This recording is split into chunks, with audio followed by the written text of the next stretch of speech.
साथ विधायक रविंद्र सिंह भाटी जुड़े हुए हैं। चंद्रशेखर, प्लीज आप उनसे बात कर लीजिए, जो हालात इस समय चल रहे हैं उनका उस पर क्या रिएक्शन है। देखिए, अगर बात करें तो जिस तरह से कल जो हालात हुए थे, इस दौरान रविंद्र सिंह भाटी जो है अपनी निजी यात्रा पर जो है दिल्ली के लिए रवाना हुए थे और इस दौरान सीएम भजनलाल शर्मा ने तमाम सीमावर्ती इलाके में रहने वाले विधायकों से बात की और उन्होंने निर्देशित किया कि वे अपने इलाके में जनता के बीच में रहे। तब तुरंत उन्होंने अपने सारे कार्यक्रम स्थगित किए और जयपुर से वापस तुरंत जोधपुर के लिए लौटे और यहाँ से जो है अब शिव जाएंगे। सर, जो हालात है उनको देखते हुए क्या लगता है आपको, किस तरह? देखिए, मैं आपको कहना चाहूंगा कि हमें भारतीय सेना पे पूरा भरोसा और निश्चित रूप से कल रात को जिस तरीके से उन्होंने जवाब दिया है, पाकिस्तान के अंदर एक दहशत का माहौल है। और मैं अगर सीमावर्ती क्षेत्र की बात करूं, क्योंकि मैं उस क्षेत्र से आता हूं और मेरी जो कॉन्स्टिट्यूंसी है वो इंटरनेशनल बॉर्डर से लगती हुई है, वहां के लोग पूरी तरीके से तैयार हैं और जहां कहीं पे भी इंडियन आर्मी को जरूरत रही पूरे तरीके से मजबूती के साथ में हम लगे रहेंगे। और निश्चित रूप से कल जो ड्रोन्स उड़े हैं और जिस तरीके से उनको निस्तनाबूद किया गया है, मुझे पूरा भरोसा है कि आने वाले समय में जो इन्होंने पहलगांव में एक कायराना हरकत की है उसका मुंह तोड़ जवाब आने वाले समय में भी हम पूरे तरीके से देंगे। सर, बाड़मेर की बात करें तो वे लोग हैं जिन्होंने 65 और 71 का युद्ध जो सेना के साथ लड़ा था। सर, देखिए, मैं आपको बताना चाहूंगा कि बाड़मेर के लोग बहुत मजबूत लोग हैं। उन्होंने 65 और 71 के युद्ध में भी अपना सब कुछ न्योछावर किया था और आज भी अगर जरूरत पड़ी तो हमारे लोग पांव पीछे नहीं करेंगे। मेरा तो आपके माध्यम से, आपके चैनल के माध्यम से तमाम लोगों से यही निवेदन है कि जो आर्मी और प्रशासन जो भी इंस्ट्रक्शंस दे रहा है, आप पूरे तरीके से उनको फॉलो करें। और साथ ही साथ मेरा निवेदन है कि आप किसी भी तरीके की कोई लापरवाही ना करें। और रही बात इंटरनेशनल बॉर्डर की, सीमावर्ती क्षेत्र के लोगों की, तो हम सब पूरे तरीके से तैयार है। जहां कहीं पे भी आर्मी को जरूरत रही, भारतीय सेना को जरूरत रही, उनके साथ मजबूती के साथ कंधे से कंधा मिला के लड़ेंगे। सर, ये अभी जो हाल में जो घटनाक्रम है देखा जा रहा है कि जैसे जैसे पाकिस्तान जिस तरह की हरकत करता है उससे दुगनी हरकत जो है भारत करके उसको जवाब दे रहा है। जिस तरह से पहलगाम में हमला किया गया तो उसके बाद जो है उन्होंने वापस जवाब दिया, जो कल किया गया उसके बाद वापस रिकाउंटर किया गया। देखिए, जो जिस तरीके से मानेगा उसको उस तरीके से ही मनाने की जरूरत रहती है। और इतिहास में पहली बार हुआ होगा कि इस तरीके से जवाब पूरे विश्व में आप देखेंगे कि ये एक उदाहरण होगा। और अगली बार कभी भी कोई देश कोई कार्रवाई करने से पहले 4 बार सोचेगा, क्योंकि ठीक है। इस बीच बड़ी खबर आ रही है, प्रदेश के 4 जिलों के लिए इमरजेंसी फंड जारी कर दिए गए हैं। इस वक्त की सबसे बड़ी खबर, प्रदेश श्रीगंगानगर बाड़मेर के लिए इमरजेंसी फंड जारी किए गए हैं। बड़ी खबर है, बीकानेर और जैसलमेर के लिए भी इमरजेंसी फंड जारी किए। देखिए, बीकानेर, जैसलमेर, श्रीगंगानगर, बाड़मेर ये सरहदी जिले माने जाते हैं। 5 करोड़ का इमरजेंसी फंड इसमें जारी किया गया है। लगातार हमारे साथ कारगिल योद्धा जुड़े हुए हैं। राजवीर जी, देखिए सर, ये जो एहतियातन बरता जा रहा है जो सीमावर्ती इलाकों में, राजस्थान का हम जिक्र कर रहे थे, चाहे वो बाड़मेर हो गया, चाहे वो जैसलमेर हो गया, चाहे वो श्रीगंगानगर हो गया, जहां पर इमरजेंसी फंड सरकार की तरफ से दे दिए गए हैं।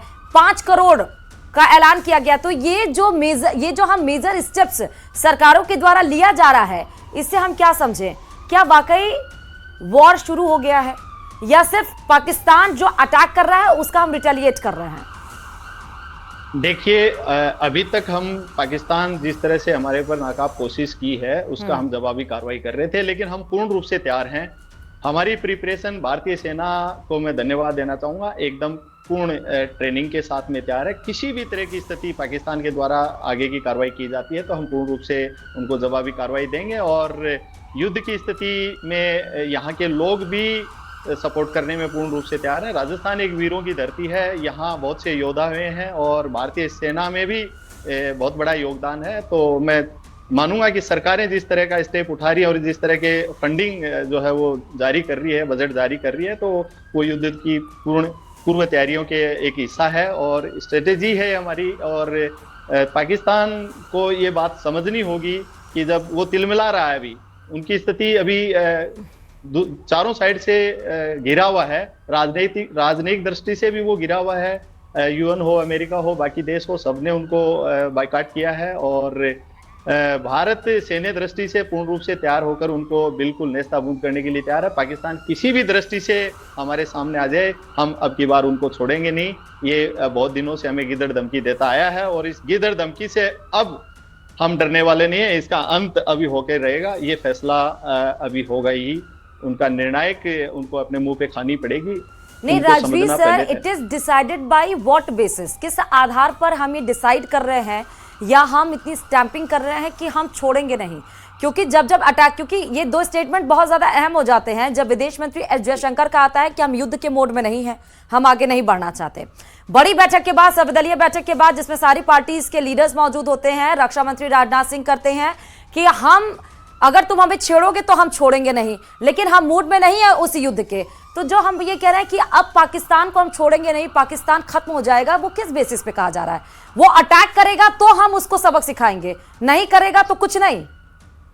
देखिए, पाकिस्तान की हमेशा से एक नीति रही है कि पहले हम पहल करते नहीं है और हम पे कोई दुस्साहस करता है तो उसको छोड़ते नहीं है। पाकिस्तान हमारे जो सैन्य अड्डे हैं और जो हमारे शहर हैं, आम लोग हैं, उन पे जिस तरह से ड्रोन और हवाई हमले किया है, तो ये साफ जाहिर है कि हमने उनके मिलिटेंटों के जो आतंकवादियों के अड्डों को ध्वस्त किया है और पाकिस्तान हमारे आमजन को नुकसान पहुंचा रहा है।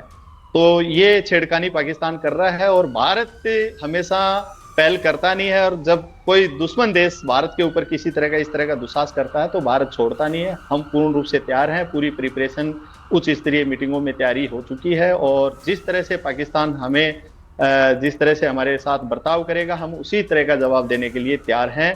अब भी भारत यही चाहता है कि युद्ध नहीं हो, हम शांति प्रिय देश हैं, विश्व में शांति के दूत के रूप में जाने जाते हैं, लेकिन हम पे कोई आंख उठाकर देखता है तो हम किसी भी सूरत में छोड़ने के लिए बिल्कुल भी राजवीर तैयार सर, नहीं। क्योंकि आप कारगिल योद्धा हैं, थोड़ा सा हम उस दौर में जाते हैं।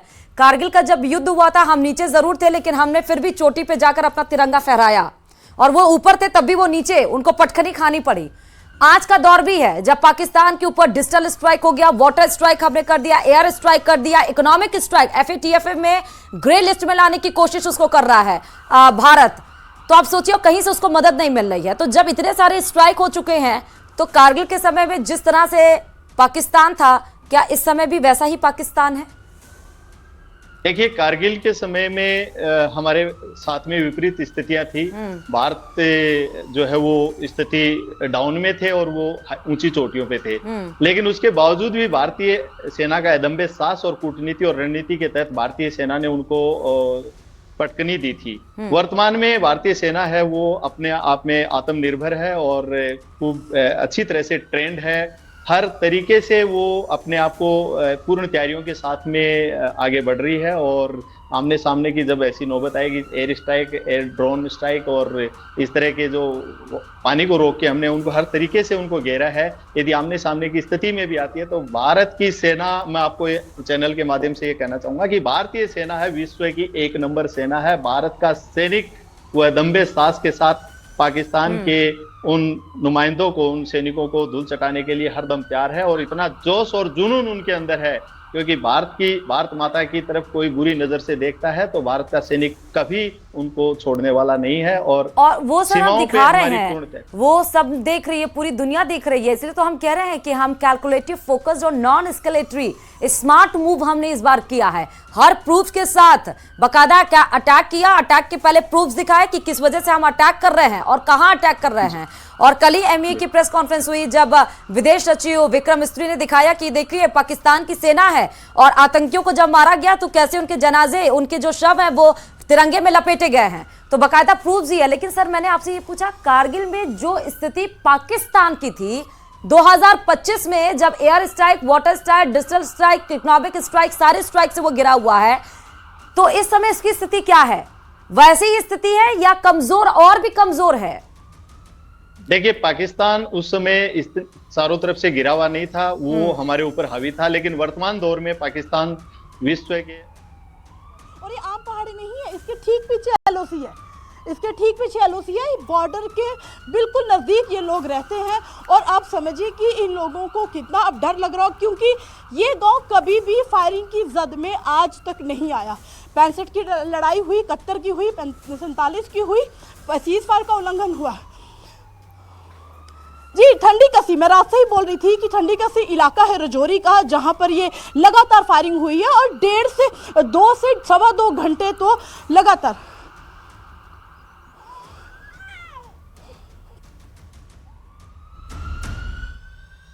देखिए, राजौरी पर जो फायरिंग हुई है 1.5 से 2 घंटे, उसकी ग्राउंड रिपोर्टिंग न्यूज 18 की टीम वहां पर पहुंच चुकी है जम्मू कश्मीर के राजौरी में, और वहां से बताया जा रहा है कि किस तरह से वहां से 1.5 से 2 घंटे तक लगातार गोलीबारी की जा रही है, लेकिन सेना है पीछे हटने को तैयार नहीं और हर एक गोलीबारी का मुंहतोड़ जवाब पाकिस्तान को दिया जा रहा है। सर, आप अपनी बात को कंटिन्यू करिएगा। कारगिल के समय और इस समय पाकिस्तान कहां पर है?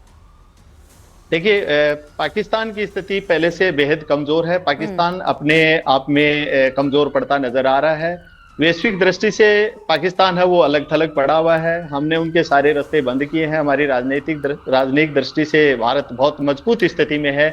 भारत के दृष्टि में पाकिस्तान को यदि देखा जाए तो पाकिस्तान एक भारत के नाखून के बराबर समझा जाएगा, और पाकिस्तान की सेना का मोरल डाउन है क्योंकि वो आंतरिक कलह से और आपसी विवादों से घिरी रहती है हमेशा, और उस समय उनकी पूर्व तैयारियां थी। लेकिन अब पाकिस्तान की सेना जो है वो भारत की सेना के सामने टिक नहीं पाएगी, कोई भी सूरत में वो सामना नहीं कर पाएगी। और पहले की बजाय भारत की जो सेना है वो स्ट्रॉन्ग है, ट्रेंड है, वेल ट्रेंड है, और खुद के स्वयं के आत्मनिर्भर उनके भारत के मैन्युफैक्चरिंग के जो आर्म्स हैं, जितने भी इक्विपमेंट्स हैं, वो पूर्ण रूप से भारत तैयार है। और पाकिस्तान आज कमजोर पड़ता हुआ नजर आ रहा है। पुरानी स्थिति को देखते हुए यदि आंकलन करते हैं तो पाकिस्तान 99 के दौर से अब वर्तमान में बहुत कमजोर स्थिति में दिखाई दे रहा है। अच्छा, और ये उनकी बौखलाहट, ये उनकी बौखलाहट हमें दिखाई दे रही है। जिस तरह से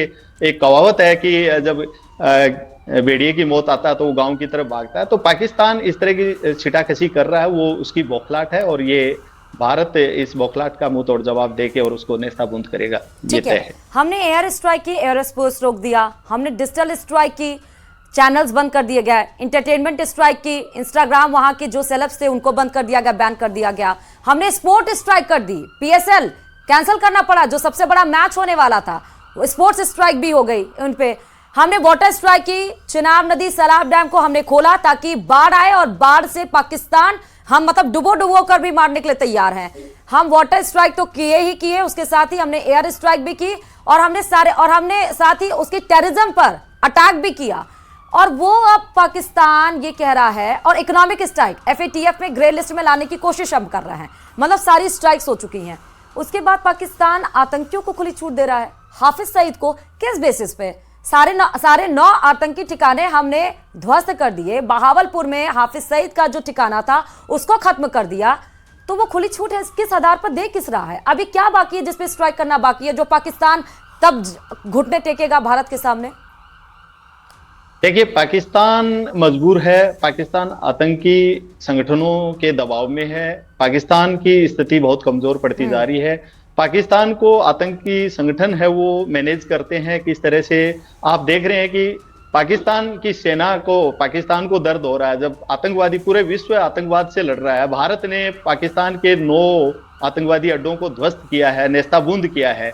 तकलीफ पाकिस्तान को हो रहा है। जवाबी कार्रवाई में पाकिस्तान की सेना वहां पे जो है भारत का जवाबी कार्रवाई में इस तरह से एयर स्ट्राइक और ड्रोन हमले कर रही है। पाकिस्तान में जो उग्रवादी मारे गए हैं, हमारे उन अड्डों को ध्वस्त किया, तो उनकी सैन्य अधिकारी और उनके नेता उनके जनाजे में जा रहे हैं। आप सोच सकते हैं कि किस तरह से पाकिस्तान पनाह है आतंकवाद को दे रहा है। ये बात पूरा जग जाहिर है, लेकिन उसके बावजूद भी देश में अंदरूनी कलह, उनकी आंतरिक अशांति और उग्रवादियों का जो बढ़ता प्रभाव पाकिस्तान के लिए आज जो जिस तरह से पाकिस्तान दबाव में महसूस कर रहा है, वो आने वाले समय में एक दिन पाकिस्तान के लिए खात्मा साबित होगा। ताबूत की कील साबित होगी वहां का आतंकवाद। भारत के लिए नुकसानदायी है, भारत एक सक्षम है जवाब देने में और भारत पूरी कार्रवाई के लिए तैयार है, लेकिन पाकिस्तान का अंत खुद अपने आतंकवाद से खात्मे में हो जाएगा और बचा कुचा जो काम है वो भारत की सेना अब रुकने वाली नहीं है। सर, इस बीच बड़ी खबर आ रही है, चंडीगढ़ में फिर सायरन बजा है। चंडीगढ़ में इस वक्त जब तनातनी का माहौल है, कल ब्लैकआउट किया गया था, आज सुबह जब हुई तो लोगों को लगा कि हो सकता है राहत की सांस वो लें।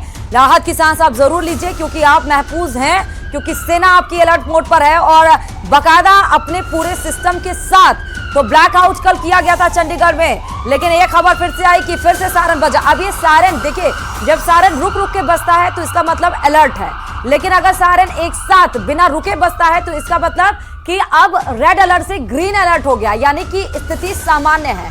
तो अभी समझना होगा कि चंडीगढ़ में जो ब्लैकआउट के बाद जो सायरन आज सुबह बजा है वो कैसा है, वो ग्रीन अलर्ट का है, सामान्य जो स्थिति है वो सामान्य है कि क्या है, ये समझने की हम कोशिश करेंगे। लेकिन सर ये देखिए, इन सब के बीच जब हम डिस्कशन कर रहे हैं, जब हम ये कह रहे हैं कि हम उसको धूल चटा देंगे, उसकी रीढ़ की हड्डी टूट चुकी है, वो कमजोर हो चुका है, तो फिर ये चंडीगढ़ में जो ब्लैकआउट के बाद फिर से जो हवाई हमले की चेतावनी जारी की गई है वायुसेना स्टेशन से, वो क्या है?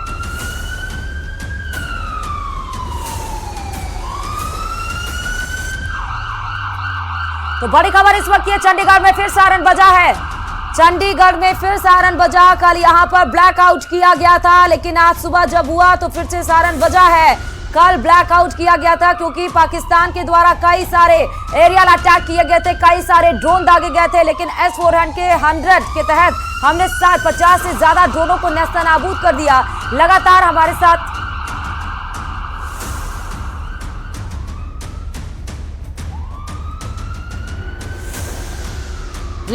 हमारे साथ देखिए जो कारगिल योद्धा हैं वो जुड़े हुए हैं, लेकिन इन सब के बीच में ये बहुत बड़ी खबर है, जहां पर आपको दिखा रहे हैं कि पुंछ और राजौरी में भी गोलीबारी जारी है, कुपवाड़ा में भी गोलीबारी जारी है। वहां पर सेना अलर्ट मोड पर है और वहां पर सर्च ऑपरेशन चलाया जा रहा है। तो वहीं पाकिस्तान चंडीगढ़ में भी पंजाब और चंडीगढ़ में भी देखिए कल ब्लैकआउट किया गया था, लेकिन आज वहां पर फिर से गोलीबारी शुरू कर दी गई है।